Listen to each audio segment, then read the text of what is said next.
যে কেন গণভোটের রায় সরকার গ্রহণ না করে সংকটের মুখে ফেলে দিল দেশটাকে। আমাদের যে কথাগুলো কেউ বলবে না সেই কথাগুলো আমি একটু আপনাদের ধরিয়ে দিয়ে চলে যেতে চাই। প্রশ্ন হচ্ছে, ক্ষমতার পালাবদলের পর আমাদের ডিজিএফআই কেন ভারত ভ্রমণের প্রতি এত গুরুত্ব দেওয়া শুরু করলো? পররাষ্ট্রমন্ত্রী ক্ষমতায় আসার পর প্রথম রাষ্ট্রীয় সফর কেন ভারতে করে? আমাদের ম্যানেজ বোর্ডের প্রধানমন্ত্রী কেন তার প্রথম রাষ্ট্রীয় সফর ভারতে হবে বলে অলরেডি ঘোষণা দিয়েছেন? এত জায়গা থাকতে কেন ভারত থেকেই ট্রেনের কোচ আমদানি করার পরিকল্পনা করা হয়েছে?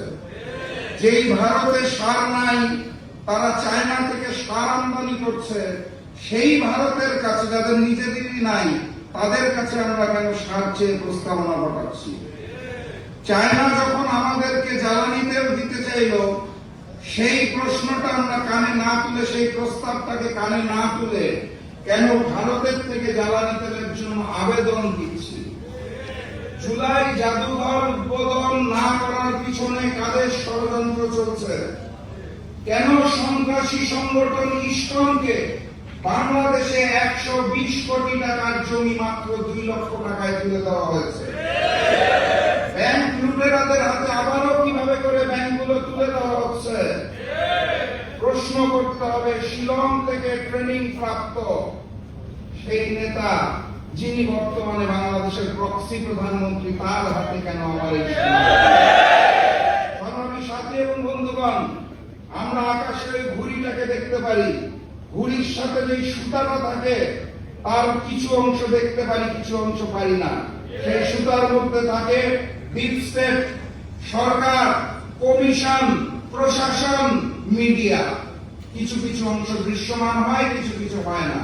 এই ঘুড়ি আর সুতার পিছনে যে নাটাই থাকে, সেই নাটাইটাকে আমরা দেখতে পারি না। বাস্তবতা এটাই, ক্ষমতার পালা বদলে ওই নাটাইটা এই মুহূর্তে আবারও ভারতের হাতে চলে গেছে।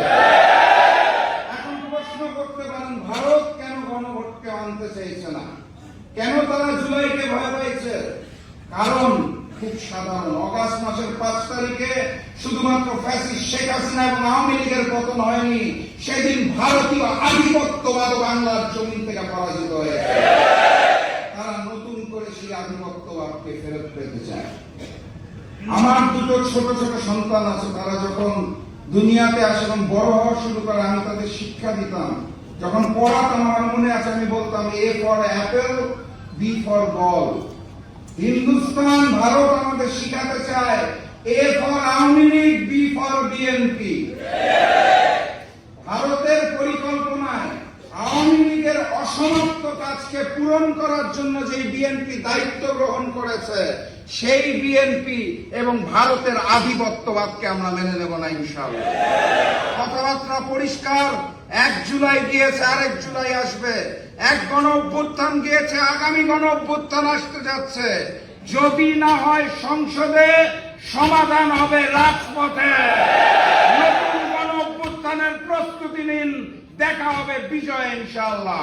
বিজয়ের পথে যাত্রা শুরু, জীবন অথবা মৃত্যু। আসসালামু আলাইকুম।